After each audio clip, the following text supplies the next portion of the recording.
দক্ষিণ কোরিয়ার ভয়াবহ বিমান দুর্ঘটনা নিয়ে সেদিন আসলে কি ঘটেছিল বিস্তারিত জানতে পুরো ভিডিওটি না টেনে দেখতে থাকুন। দক্ষিণ কোরিয়ার একটি বিমানবন্দরে 181 জন যাত্রী সহ একটি বিমান বিধ্বস্ত হয়েছে। এতে এখন পর্যন্ত 179 জন নিহত হয়েছে বলে বার্তা সংস্থা ইয়নহাপ নিশ্চিত করেছে। বিবিসির প্রতিবেদনে বলা হয়েছে, দেশটির দক্ষিণ পশ্চিমাঞ্চলী অঞ্চলে মুয়ান আন্তর্জাতিক বিমানবন্দরের রানওয়ে থেকে ছিটকে গিয়ে পাশের দেয়ালের সঙ্গে সংঘর্ষ হয় বিমানটির।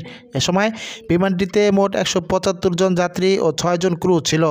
যাত্রীদের মধ্যে 173 জন দক্ষিণ কোরিয়ার আর 2 জন থাই নাগরিক ছিলেন।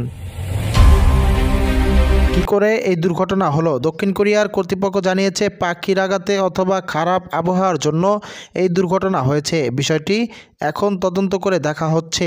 জেজু এয়ারের উড়োজাহাজটির বেইংয়ের 736/800 মডেলের রোববার সকাল 9টার একটু পরে বিমানটি নামার চেষ্টা করে। তখন নিয়ন্ত্রণ টাওয়ার পাইলটকে পাখির আঘাতের বিষয়টি নিয়ে সতর্ক করে দিয়েছিল।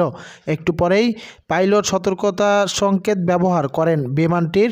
এরপর শেষের দিকের অংশ নিয়ে নামার বা বেলি ল্যান্ডিংয়ের চেষ্টা করে। রানওয়ে দিয়ে ছুটে বিমানটি সোজা দেয়ালে গিয়ে ধাক্কা মারে। তারপরেই বিস্ফোরক হয় এবং বিমানে আগুন ধরে যায়। বিমান চলাচল সম্পর্কে বিশেষজ্ঞ সাংবাদিক আন্দ্রে স্পিরিট DWকে বলেছেন, মনে হচ্ছিল বিমানটিতে পাখি ধাক্কা মেরেছিল।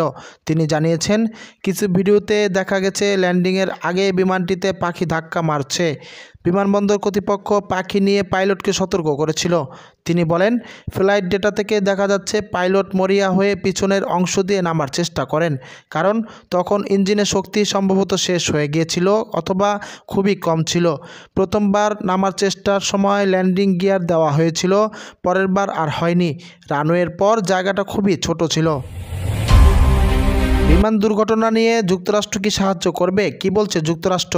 যুক্তরাষ্ট্রে বিমান দুর্ঘটনা হলে তারা তদন্ত করে national transportation safety board NTSB তারা দক্ষিণ কোরিয়ার জেজু এয়ারের এই বিমান দুর্ঘটনার তদন্তের সাহায্য করবে।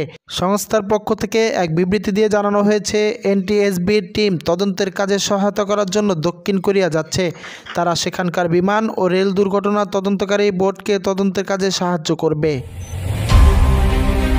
প্রিয় দর্শক, প্রতিদিনের সব খবর জানতে এই ওয়াচ দ্য স্টোরি ইউটিউব চ্যানেলটিকে সাবস্ক্রাইব করে পাশে থাকা বেল আইকনটি অন করে রাখুন।